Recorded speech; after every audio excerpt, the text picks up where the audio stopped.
मतलब के कलाई बांधे वो हमार बहिन हिया।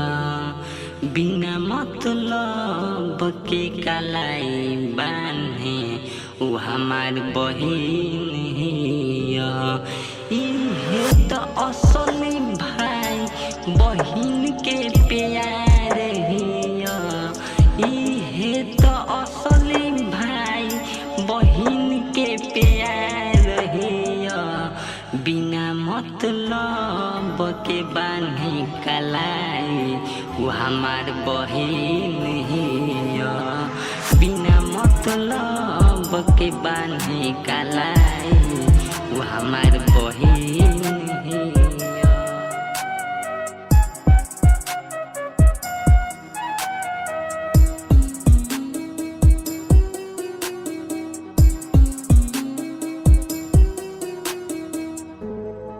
हमारा दुख में साथ उतरल बिया।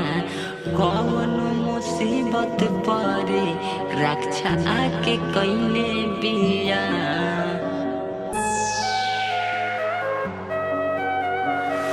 हमारा दुख में साथ उतरल बिया। कौन मुसीबत परे रक्षा आके कैले बिया।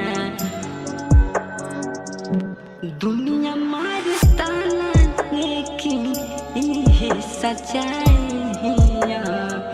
दुनिया मारे ताना लेकिन इहे दवाई हिया। बिना मतलब के कलाई बांधे वो हमार बहिन हिया। बिना मतलब के कलाई बांधे वो हमार बहिन हिया।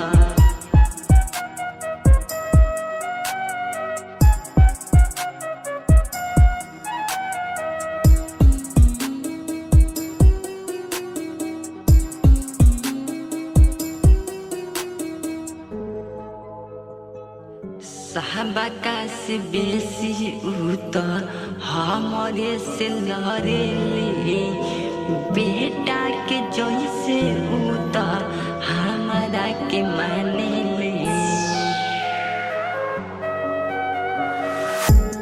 साहबका से बेसी उ त हमरे से लड़ेले। बेटा के जैसे उ त हमारा के मानेले। चंदनेश स्टार बबुआ के इहे कहानी हिया। चंदनेश स्टार बबुआ के